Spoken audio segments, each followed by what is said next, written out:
What if a massive steam locomotive built to conquer distance could be defeated by a thin film of water on steel rails? It sounds impossible, but it was a real Victorian crisis. The solution was shockingly simple: sand. But the science behind it is incredible. Watch till the end and subscribe for more powerful stories uncovering hidden science in history. Imagine a giant steam locomotive. It weighs more than 20 tons. It pulls dozens of heavy wagons. It looks powerful, unstoppable, almost like a metal beast. But here is the strange truth: this massive machine can fail on a very small hill. Why? The answer begins with something we cannot see easily. It is called the contact patch. This is the tiny area where the steel wheel touches the steel rail. Even though both surfaces look smooth, under a microscope they are rough and uneven. Only a few tiny points actually touch. This creates a problem called a friction deficit. Friction is the force that helps things grip. Without enough friction, wheels slip instead of rolling forward. Steel on steel has a very low friction coefficient. In dry conditions, it may be around zero point 0.3, but when water, oil, or grease is present, it can drop below zero point 0.1. That is dangerously low. Now think about Victorian steam engines. They produce very high torque. Torque is the turning force that spins the wheels. When the driver opens the throttle, steam pushes the pistons with great power. This power goes directly to the wheels. But here is the paradox: more power does not always mean more movement.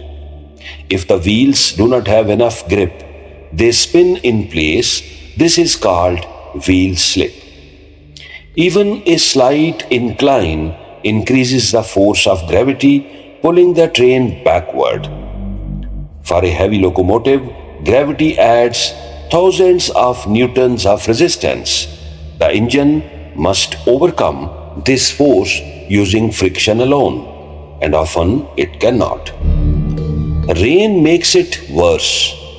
Oil from cargo, dust, and even crushed leaves can create a slippery film on the rails. Historical records from the late 1800s show that trains frequently stalled in wet weather. Some reports suggest delays increased by 30% during rainy seasons. Drivers had to be careful. Too little power and the train would stop. Too much power and the wheels would spin wildly. This spinning could polish the rails even smoother, making the problem worse. So, engineers faced a big challenge. How do you increase friction between two smooth steel surfaces without changing the entire system? They needed something simple, reliable, and cheap. The solution would come from something very ordinary, and that is sand. But this was not just throwing dirt on tracks. It was a carefully designed system. It used gravity, pipes, and precise control from the driver.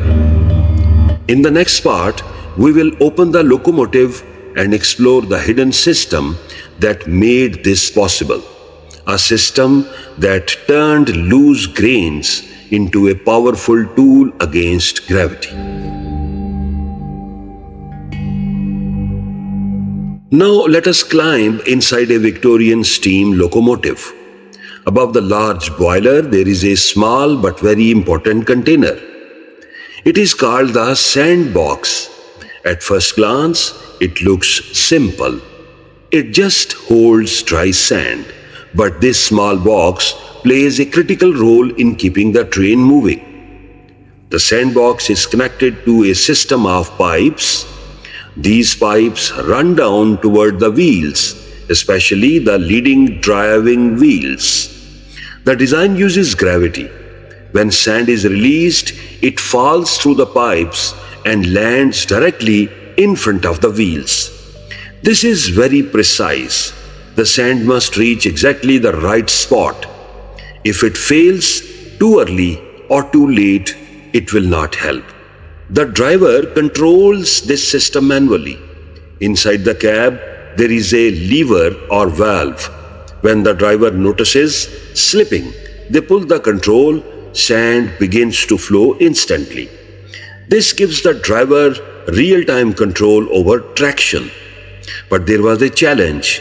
Sand does not always flow smoothly. In humid weather, sand can absorb moisture. It clumps together and blocks the pipes. This is called clogging, and it was a serious problem in early designs. Victorian engineers came up with clever solutions. Some locomotives used steam heating to keep the sand dry. Warm air or steam pipes ran near the sandbox to remove moisture. Others used vibration system. The natural shaking of the engine helped keep the sand loose. Later designs added small air jets to push the sand through the pipes more smoothly. These improvements made the system more reliable. By the late 19th century, sanders were standard on most locomotives. Let us look at how effective this system was. Without sand, the friction coefficient between wheel and rail might drop to 0.1 in wet conditions. With sand, it could rise to 0.4 or even 0.5. That is a huge increase. This means the locomotive could apply much more power without slipping.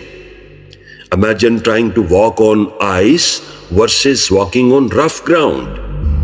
Sand turns the rail from ice into something closer to gravel. Drivers learn to use sand carefully. Too much sand could cause wear on wheels and rails. Too little would not solve the problem. Skilled drivers used short bursts, just enough to regain grip. Railway manuals from the early 1900s advised drivers to apply sand only when needed, especially during starting or climbing. This system was simple, but it was also elegant. It did not require complex machinery. It used gravity, basic materials, and human control. And yet, it solved one of the biggest problems in early rail transport. But how exactly does sand increase friction so dramatically? To understand that, we must go deeper, down to the level of grains, pressure, and microscopic forces. In the next part, we will explore what really happens when sand meets steel under extreme weight and motion. Now we zoom in even further. Imagine the moment when sand falls onto the rail just before the wheel rolls over it. Each grain of sand is small but not smooth. It has sharp edges and rough surfaces. When the heavy wheel presses down, something powerful happens. The grains become tiny points of resistance. Instead of smooth steel sliding on smooth steel, the contact becomes rough and irregular. The sand grains act like miniature teeth, looking the wheel and rail together for a brief moment. This is not permanent. It happens in milliseconds, but it is enough to stop slipping. Under the weight of a locomotive, each grain experiences enormous pressure. A single wheel can carry several tons. This force crushes the sand slightly, breaking it into even finer particles. This creates what engineers sometimes describe as a high friction paste. This paste fills the microscopic gaps between wheel and rail. It increases the rail contact area and prevents smooth sliding. The friction coefficient rises dramatically. Let us look at the numbers again. Without sand, friction may be 0.1 to 0.2 in poor conditions. With sand, it can reach 0.4 or higher. That means traction can more than double. This difference is the line between motion and failure. Now consider what happens without sand. If the wheels slip, they spin rapidly. This creates intense heat. Temperature at that point can rise quickly, sometimes enough to damage the steel structure. Repeated slipping can cause flat spots on wheels. These are worn areas that make the ride rough and dangerous. Repairs are costly and time consuming. There is also a risk to the rails. Continuous slipping can polish the rail surface, making it even smoother. In extreme cases, heat can slightly warp the metal. Sand helps prevent all of this. By stabilizing traction, it ensures that power is used efficiently. The wheels turn at the correct speed. The locomotive moves forward smoothly. Mechanical stress is reduced. This extends the life of both the engine and the track. What is remarkable is how this simple idea has lasted. Even in 2026, many trains still use sanding systems. Modern versions may include automated control and sensors. Some restoration workshops even use ceramic-based grids for better performance. At the same time, new technologies like electromagnetic traction systems are being developed. These systems aim to improve grip without physical materials. But despite all this innovation, sand remains one of the most reliable solutions. It is cheap, it is simple, and it works. Victorian engineers did not have advanced computers or modern materials, yet they solved a complex physics problem with a handful of grains. In the battle between gravity and motion, sand became an unlikely hero, a reminder that sometimes the smallest tools can overcome the greatest force.